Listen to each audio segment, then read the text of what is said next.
परमेश्वर का मैं धन्यवाद देता हूँ कि परमेश्वर ने मुझे एक बार फिर से आप लोगों के मध्य में आने का समय दिया है कि मैं आपके बीच में आकर परमेश्वर के वचन की सेवाएं दे सकूं। मेरा नाम पास्टर हरीश सैमुअल है और मैं सोचता हूँ कि अधिकांशतः लोग, बहुत कम लोग होंगे जो मुझे नहीं जानते होंगे। उनके लिए परिचय ये है कि नाम पास्टर हरीश सैमुअल है और मैं शहडोल में 2016 से हूँ और एनसीसी एक डिपार्टमेंट है उसमें कार्यरत हूँ। और कहें तो मेरे गुरुओं में से पास्टर आशावान जी भी मेरे गुरु हैं। उन्होंने मुझे बहुत प्रोत्साहित किया है।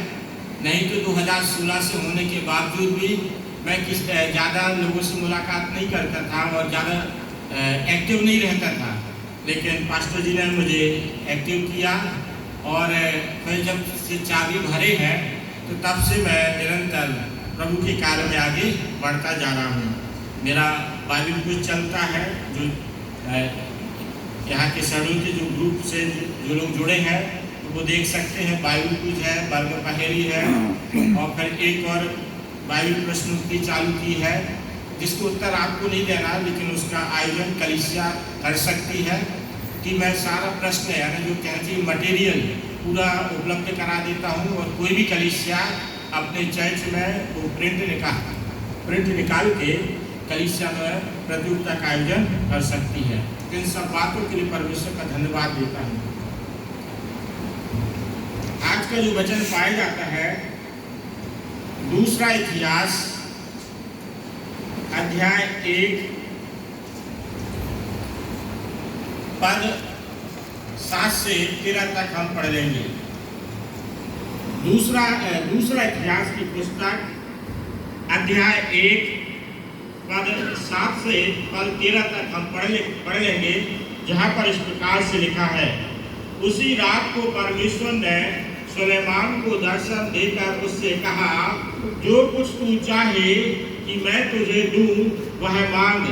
सुलेमान ने परमेश्वर से कहा, तू मेरे पिता दाऊद पर बड़ी करुणा करता रहा और मुझको उसके स्थान पर राजा बनाया है।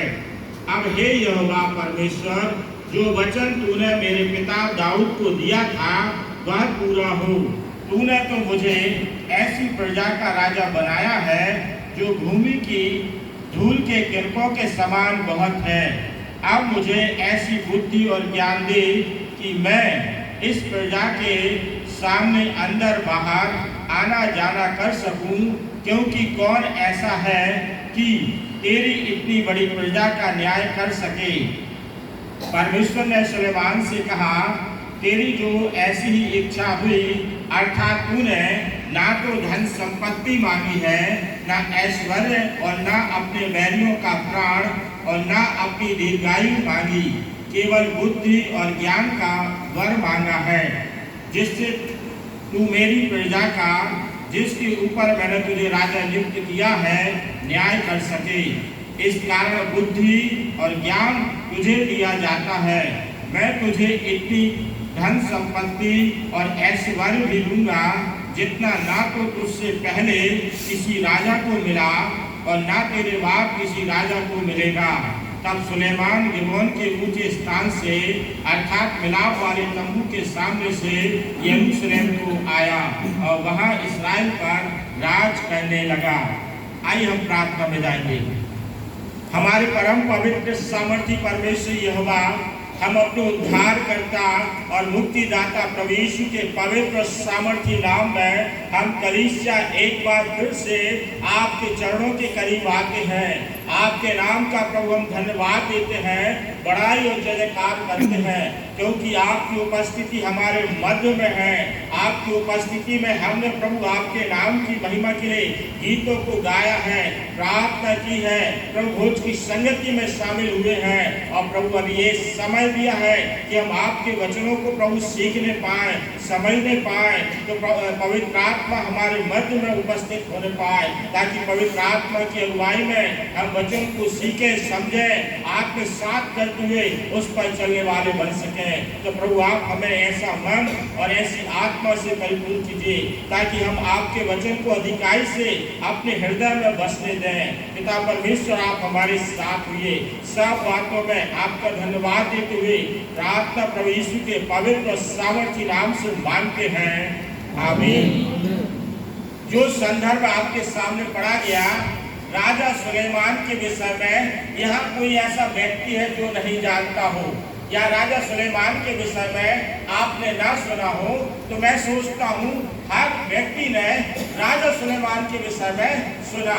और इस बात को जो 12वां पद पढ़ा गया, वहाँ पर परमेश्वर ने राजा सुलेमान के लिए केवल बुद्धि नहीं दी है। वहाँ पर जब आप पढ़ेंगे तो परमेश्वर ने उसे बुद्धि के साथ धन संपत्ति दिया। और बुद्धि देना, धन संपत्ति देना तब बात सीमित नहीं है, लेकिन जब आप उसके आगे बढ़ेंगे तो परमेश्वर एक बात को और कहता है। वो बात क्या कहता है कि जो मैं तुझे बुद्धि दे रहा हूँ, जो मैं तुझे धन संपत्ति दे रहा हूँ, ऐसी बुद्धि और धन संपत्ति कि जो तेरे पहले राजा हुए, तेरे पहले जो सूरवीर हुए और जो धनी हुए, वो तेरे से बड़े नहीं कहलाएंगे। और भविष्य के लिए भी कोई भी तेरे तुल्य या तुझसे बड़ा कोई भी ना होगा। अर्थात परमेश्वर राजा सुलेमान के लिए ऐसी बुद्धि देता है, ऐसी धन संपत्ति देता है कि तेरे तुल्य ना पहले कोई था और ना ही भविष्य में कोई होगा। तो परमेश्वर ने राजा सुलेमान के लिए ये बुद्धि और धन संपत्ति दिया। तो आज के समय में आपके अंदर ये प्रश्न उत्पन्न हो सकता है कि जब आप बुद्धि की बात करेंगे तो आज के समय में बुद्धि प्राप्त करने के लिए, ज्ञान प्राप्त करने के लिए आपके पास ढेर सारे साधन हैं। और जिसके पास कुछ नहीं है, तो जिसके पास मोबाइल है तो वो गूगल में बोलकर सब पा सकता है। पा सकता कि नहीं? पा सकता। तो परमेश्वर ने एक चीज को और वहां पर जब आगे देखेंगे तो परमेश्वर ने इस मापदंड बना दिया कि कोई व्यक्ति यदि कहता मैं संसार का सबसे बुद्धिमान व्यक्ति हूँ और मैं संसार का सबसे धनी व्यक्ति हूँ, तो परमेश्वर ने एक मापदंड भी ठहरा दिया कि जो व्यक्ति इस सीमा को पार करेगा वो राजा सुलेमान से बढ़कर बुद्धिमान कहलाएगा और वो व्यक्ति राजा सुलेमान से बढ़कर धनी कहलाएगा। तो जो पहला मापदंड आप जब देखेंगे तो आप इस बात को पाएंगे। पहले मापदंड में जब आप दूसरा इतिहास अध्याय 9 और पद 5 से 9 तक पढ़ेंगे तो वहां पर शीबा की रानी राजा सुलेमान के पास आती है और राजा सुलेमान के पास आकर उसके विषय में चर्चा करती है और इस बात को कहती है क्योंकि राजा सुलेमान की जो कीर्ति थी, जो उसकी बुद्धि की जो चर्चा थी, वो दूर दूर तक फैल गई थी। और इस बात को सुनकर जो शीबा की रानी है जो दक्षिण से आती है, वो राजा सुलेमान के पास ढेर सारी भेंट लेके आती है और राजा सुलेमान की सारी गतिविधियों को देखती है कि किस प्रकार से राजा सुलेमान की बुद्धि है वो किस रीति से न्याय करता है और किस रीति से उसके साथ जो लोग खड़े रहते हैं कैसे उठते हैं, बैठते हैं, कैसे उसके आसपास का माहौल रहता है।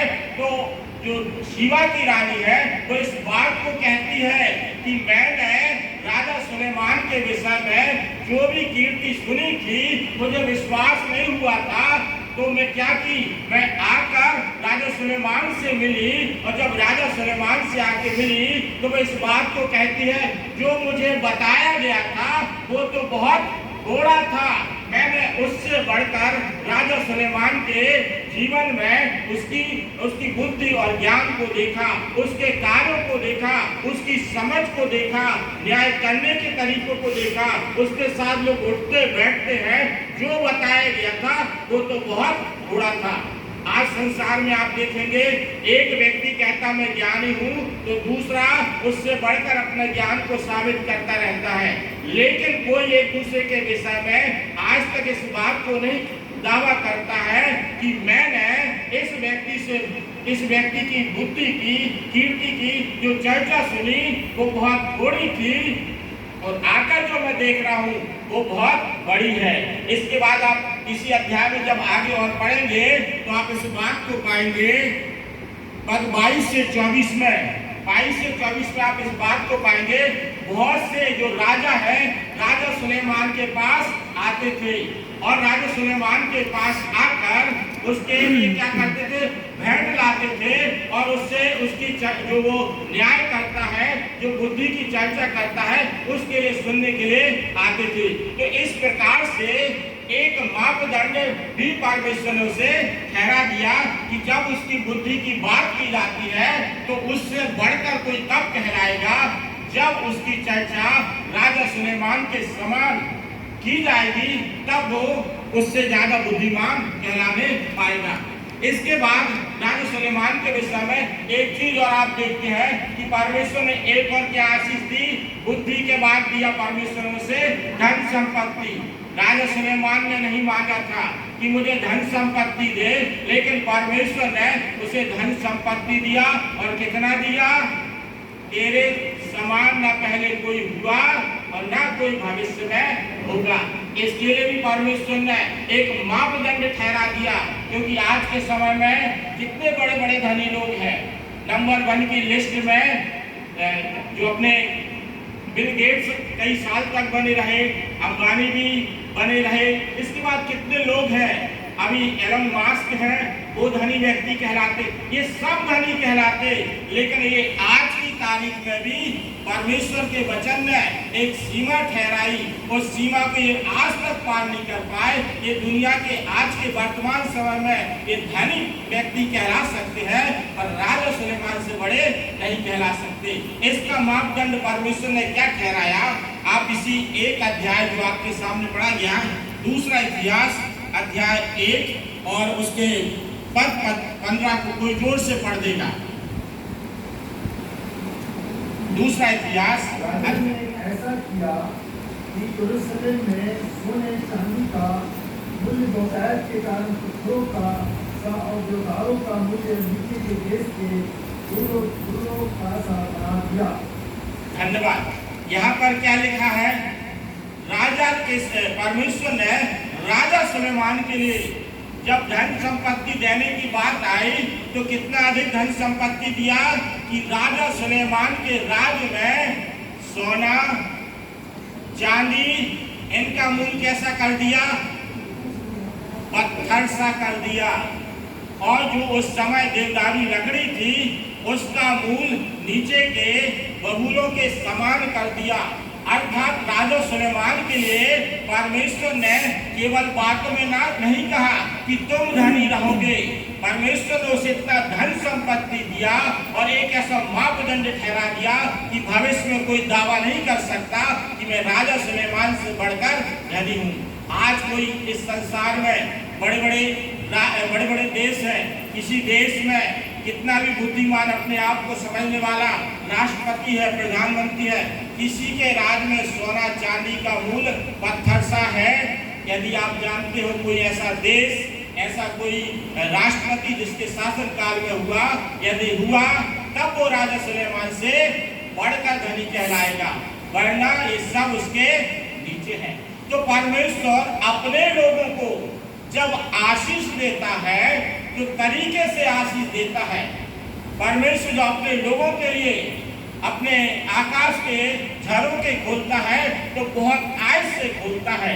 तो इस प्रकार से राजा सुलेमान की बुद्धि और उसकी धन संपत्ति के विषय में हमने देखा कि परमेश्वर ने कैसे उसे दिया। अब बात ये आती है कि राजा सुलेमान ने परमेश्वर से बुद्धि मांगा और परमेश्वर ने बुद्धि दिया और बोनस में धन संपत्ति भी दिया।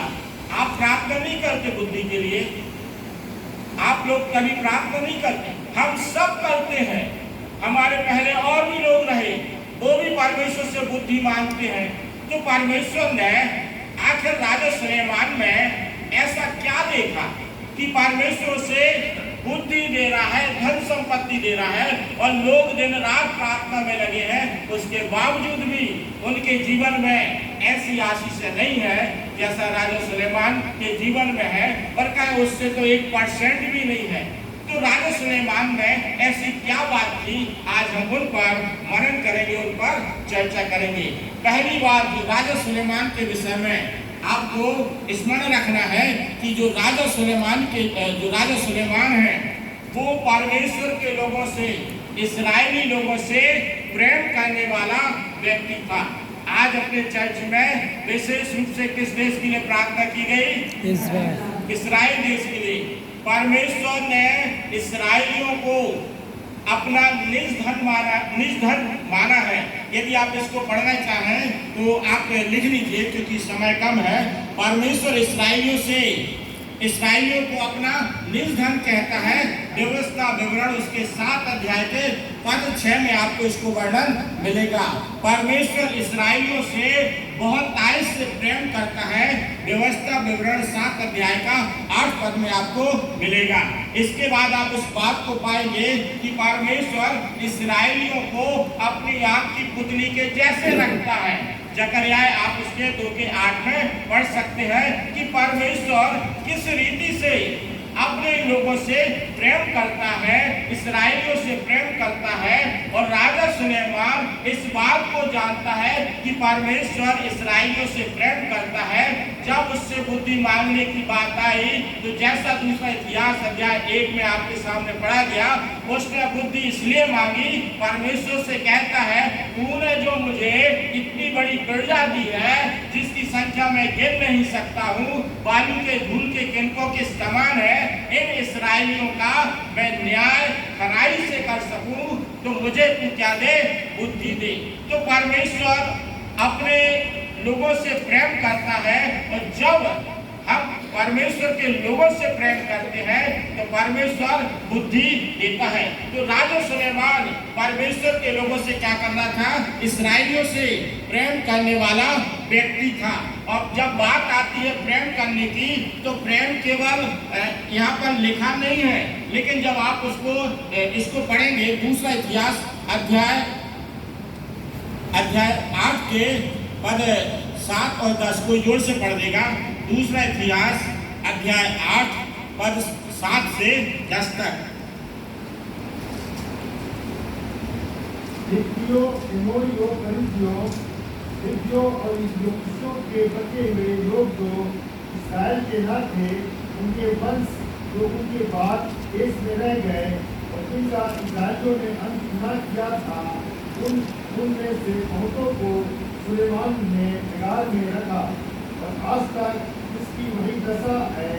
परंतु इस्राएलियों में से सुलेमान ने अपने काम के लिए किसी को दास न बनाया। वे तो योद्धा और उसके हाथी, उसके सरदार और इसके रथों और सवारों के प्रधान थे। धन्यवाद। यहाँ पर आपके सामने बड़ा स्पष्ट पढ़ा गया कि राजा सुलेमान ने अपना प्रेम इस्राएलियों के प्रति कैसे है, किस रूप में प्रकट किया। उसने अपने सारे कार्यों में जितने भी कार्य उसने किए हैं, तो उनके बीच में इस्राएल देश में इस्राएलियों के बीच में जो हिब्री है, परिज्जी है, यबूसी है, अम्मोनी है, अर्थात जो अन्य जाति है जो उसके देश में रह गए थे, जिन्हें नाश नहीं किया था, तो उनके बचे हुए वंशजों को क्या किया? अपने कार्यों में बेगारी में लगाया। लेकिन एक भी इस्राएली को उसने अपना दास नहीं बनाया। उन्हें क्या बनाया? उन्हें हाकिम बनाया, उन्हें प्रधान बनाया, उन्हें अच्छे पदों पर रखा। तो प्रियो, राजा सुलेमान का परमेश्वर के लोगों के प्रति प्रेम था, क्योंकि जो इस्राएली है परमेश्वर की चुनी हुई जाति है, परमेश्वर के निष्धन है, और परमेश्वर इस्राएल से बहुत प्रेम करता है। और आज की तारीख में मैं और आप परमेश्वर के चुने हुए लोग हैं। मैं और आप परमेश्वर की संतान हैं, और परमेश्वर इस बात को चाहता है कि हम जो कलीसिया में जो लोग रहते हैं, हम एक दूसरे से प्रेम करने वाले बने। जब आप प्रेरितों के काम अध्याय 2 से जब पढ़ते जाएंगे, तो वहां पर इस प्रकार का पूरा इतिहास लिखा है कि प्रारंभिक कलीसिया में सारी वस्तुएं साझेती हुआ करती थी और कलीसिया में जिसको जो आवश्यकता हुआ करती थी उनको वो आपस में शेयर करते थे। तो परमेश्वर इस बात को चाहता है कि जो उसके लोग हैं, जो उसकी चुनी हुई जाति है, जो उसकी संतान है, उससे हम एक दूसरे से प्रेम करने वाले बने। जब हम प्रेम करने वाले बनेंगे तो परमेश्वर जैसा राजा सुलेमान के लिए आशीष दिया, मुझे और आपको भी आशीष देगा। तो इस बात को परमेश्वर चाहता है कि उसके लोगों से चुने, उसके विश्वासी लोग हैं, वो एक दूसरे से प्रेम करने वाले बने। और जब आप याकूब की पत्री पढ़ेंगे तो बस वहाँ पर तो इस बात को लिखा है, पूरी पत्री इस व्यवहारिक विश्वास को लिखा है कि यदि तू परमेश्वर पर विश्वास करता है, सब कुछ करता है, लेकिन तेरा भाई भूखा प्यासा नंगा है, तूने उसकी सुधि नहीं ली, तो तेरा विश्वास मरा हुआ है। तो प्रियो, जो राजा सुलेमान को आशीष मिली और मैं और आप भी चाहते हैं मेरे और आपके जीवन में आशीष आए, तो हमें परमेश्वर के लोगों से अर्थात एक दूसरे से हमें प्रेम करने वाला बनना है। दूसरी बात जो राजा सुलेमान के लिए परमेश्वर ने आशीष दी, जो राजा सुलेमान था परमेश्वर से बहुत प्रेम करने वाला व्यक्ति था और उसका प्रेम भी आप यदि देखेंगे तो आपको देखने को मिलेगा। आप पढ़ेंगे दूसरा इतिहास और उसका अध्याय 4 पद 1 में इस प्रकार से लिखा है। दूसरा इतिहास अध्याय 4 पद 1, जहाँ इस प्रकार से लिखा है, फिर उसने पीतल की एक वेदी बनाई, उसकी लंबाई और चौड़ाई 20-20 हाथ की और ऊंचाई 10 हाथ की थी। अब आप इसको पढ़ेंगे। निर्गमन 27 अध्याय पद 1 और 2 कोई जोर से पढ़ देगा। निर्गमन की पुस्तक अध्याय 27 पद 1 और 2। वेदी को बहु लकड़ी की 5 हाथ लंबी और 5 हाथ चौड़ी बनाना, वेदी चौकोर हो और उसकी ऊंचाई 3 हाथ की हो। यहाँ पर 2 प्रकार की वेदियों का वर्णन मिलता है। जो निर्गमन में वेदी का वर्णन मिलता है, उसकी लंबाई, चौड़ाई और ऊंचाई किस प्रकार है।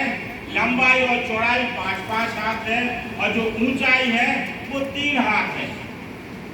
और ये जो वेदी है, परमेश्वर ने मूसा को बोला था कि मिलाप वाला तंबू बनना है और वेदी किस प्रकार से बनना है। तो पूरा परमेश्वर ने एक स्टैंडर्ड यानी मापदंड ठहराया था कि इस प्रकार की वेदी बनाया जाना। उसके बाद और भी चीजों को आप पढ़ेंगे तो वेदी के जो एक रेगुलर वेदी किस रीति से बनाई जाना है, जिसकी लंबाई 5 हाथ और चौड़ाई 5 हाथ और जिसकी ऊंचाई 3 हाथ। लेकिन जब हम दूसरा इतिहास अध्याय 4 के पहले पद में पढ़ते हैं, वहां पर वेदी की लंबाई चौड़ाई कितनी है? 20 हाथ और ऊंचाई 10 हाथ। तो आप सोचिए राजा सुलेमान का परमेश्वर के प्रति कितना बड़ा प्रेम है।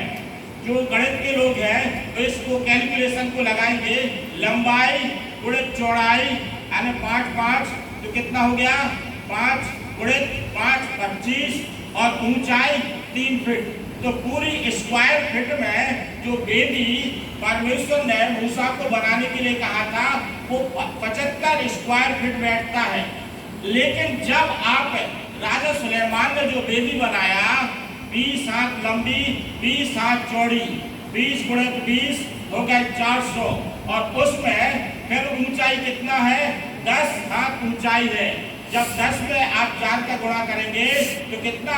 400 स्क्वायर हाथ की वेदी बनी। जब आप उसका हिसाब लगाएंगे परसेंटेज में तो 53 यानी 53% समझिए गुना ज्यादा वेदी राजा सुलेमान ने बनाई। तो बात जो मैं बताना चाहता हूँ कि राजा सुलेमान परमेश्वर के लिए, परमेश्वर जो प्रेम कर रहा है तो रेगुलर जैसा सब परमेश्वर से प्रेम करते हैं वैसा प्रेम नहीं कर रहा है। परमेश्वर ने तो ठहरा दिया था कि जो वेदी बनाना 5x5 और 3 की बनाना, लेकिन राजा सुलेमान परमेश्वर से इतना अधिक प्रेम करता है कि उसने 50 गुना 53 गुना बड़ी परमेश्वर के लिए वेदी बनाई, अर्थात 20 हाथ लंबी 20 हाथ चौड़ी और 10 हाथ ऊंची बनाई। और यहाँ तक बात नहीं रुक जाती है। इसके बाद जब आप पढ़ेंगे तो उसने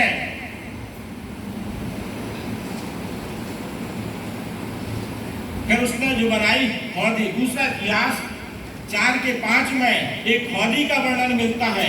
और यही हौदी का जब वर्णन आप निर्गमन में देखेंगे तो यहाँ पर एक हौदी का वर्णन मिलता है, लेकिन राजा सुलेमान ने 10 हौदी बनाई।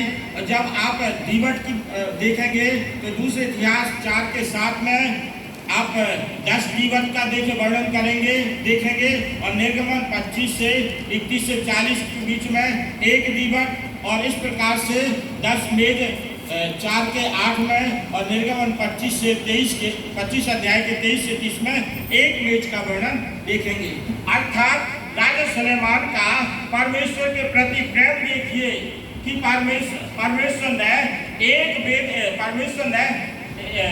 परमेश्वर ने राजा सुलेमान से कहा कि जो हौदी बनेगी, परमेश्वर ने मूसा को जो ठहराया, एक हौदी बनेगी, एक मेज होगा, एक दीवट होगा। लेकिन राजा सुलेमान के अंदर परमेश्वर के प्रति प्रेम है कि वो कितना 10 मेज बनाता है, 10 दीवट बनाता है और 10 हौद बनाता। ये उसका परमेश्वर के प्रति 10 गुना प्रेम दिखता है। जो व्यक्ति परमेश्वर से 10 गुना प्रेम करेगा, परमेश्वर के लिए वेदी बनाने के लिए जब वो 53 गुना वेदी बनाएगा, तो परमेश्वर उस व्यक्ति को एक सामान्य व्यक्ति से 10 गुना बेहतर बनाएगा कि नहीं बनाएगा?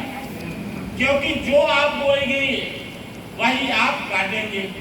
अब आप एक दाना बोएंगे तो आप एक काटेंगे, आप 10 दाना बोएंगे उसके 10 गुना काटेंगे। तो इस बात को आप स्मरण रखिए। आप चाहते परमेश्वर मुझे आशीष दे, तो आशीष देने का मापदंड यही है कि जब आप परमेश्वर के लिए बोएंगे तब परमेश्वर आपके लिए उसका 10 गुना देगा।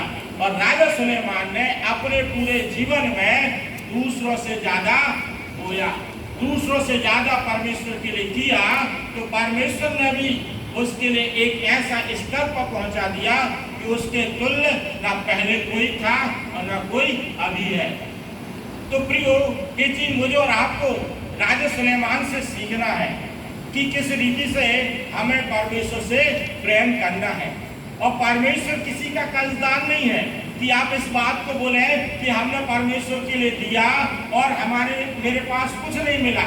आप इस बात को स्मरण रखिए, परमेश्वर किसी का कर्जदार नहीं है। परमेश्वर कई गुना करके लौटाने वाला परमेश्वर है। आप अपने समय परमेश्वर को देंगे, परमेश्वर आपकी आयु में दिए गए समय को 10 गुना आपके जीवन में बढ़ा देगा। और जिस आयु में आपने समय दिया, यदि आपने जवानी के समय में परमेश्वर के लिए समय दिया है, तो परमेश्वर वैसे ही जवानी आपको 10 गुना करके आपके जीवन में जोड़ देगा। आपके जीवन में झुर्रियां नहीं आएंगी। क्यों नहीं? क्योंकि जब आपने अपने जीवन में, जब आपका शरीर बलिष्ठ था, मजबूत था, उस समय परमेश्वर को स्मरण किया है, तो परमेश्वर भी आपको स्मरण करके ऐसा जीवन आपके जीवन में जोड़ेगा और 10 गुना करके जोड़ेगा। तो प्रियो, आप इस बात को चाहते परमेश्वर आपको आशीष दे, तो आपको परमेश्वर से प्रेम करने वाला बनना पड़ेगा, जिस रीति से राजा सुलेमान था।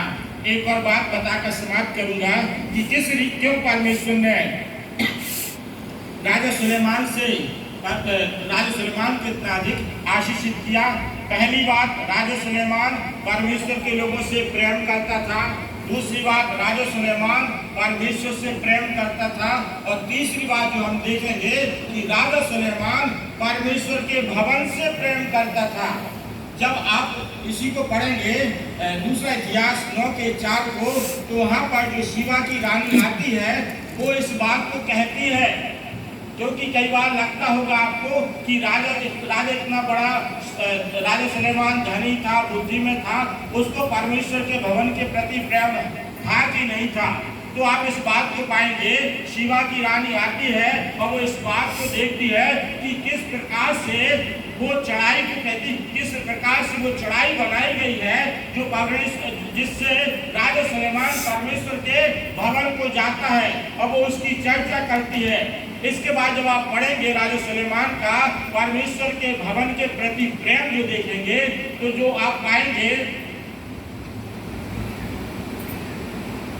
और इस प्रेम को हम दाऊद के भी जीवन में देखते हैं कि दाऊद इस बात को कहता है, भजन 122 जैसा आपके सामने पढ़ा गया था, कि जब लोगों ने मुझसे कहा आओ हम परमेश्वर के भवन में चले, तो मैं आनंदित हुआ।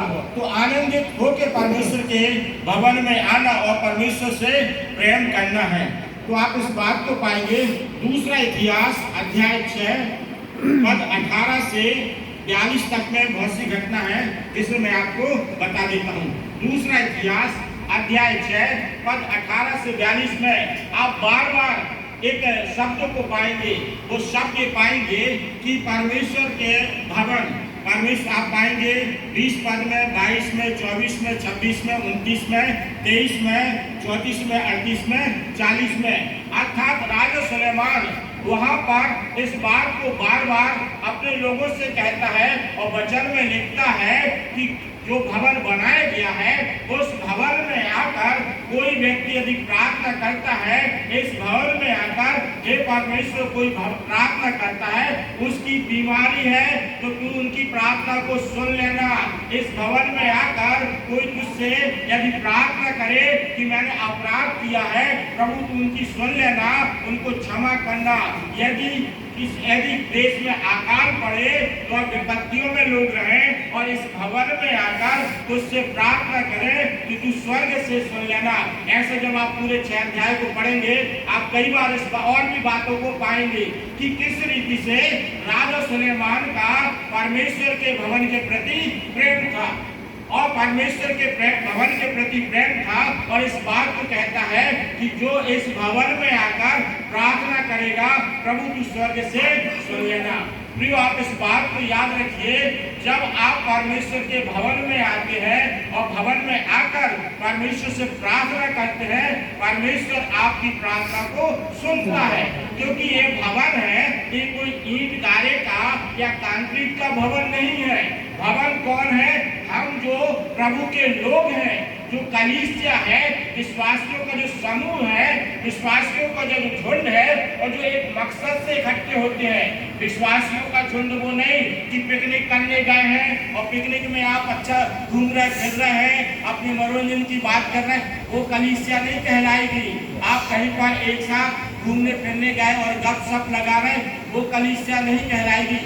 कलीसिया एक मकसद के साथ इकट्ठी होती है, जो मकसद होता है प्रभु की महिमा करना है, प्रभु की स्तुति करने के लिए एकत्रित होते हैं, उसकी वचन की संगति करने के लिए एकत्रित होते हैं। तब जाके जो वो कलीसिया कहलाती है। और जब कलीसिया मन लगाकर, लो लगाकर प्रार्थना करती है तो बंदी गृह के दरवाजे खुलते हैं, बंधन टूटते हैं।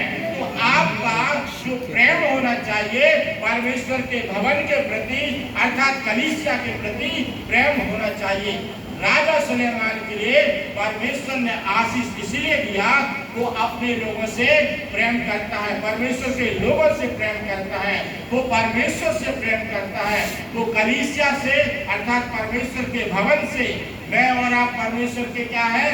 जिनके मंदिर हैं। मैं और आप परमेश्वर के मंदिर हैं, जिसमें परमेश्वर का आत्मा वास करता है। तो हम में से हर एक कौन है? परमेश्वर का मंदिर है। तो जब आप परमेश्वर के मंदिर में हम सब इकट्ठे हैं और प्रार्थना करेंगे तो प्रभु सुनेगा। तो इस बात को स्मरण रखिए, राजा सुलेमान के लिए परमेश्वर यूं ही आशीष नहीं दे रहा है, उसने उसके जीवन में देखा है ये परमेश्वर के लोगों से प्रेम करने वाला व्यक्ति है, मुझसे प्रेम करने वाला व्यक्ति है और परमेश्वर के भवन से, कलीसिया से प्रेम करने वाला व्यक्ति है। मैं और आप राजा सुलेमान के उसके इस फार्मूले को या मेथड को हम अपनाएंगे तो परमेश्वर मुझे और आपको भी बहुत से आशीषित करेगा। परमेश्वर अपने वचन के द्वारा हम में से हर एक को आशीषित करे। धन्यवाद।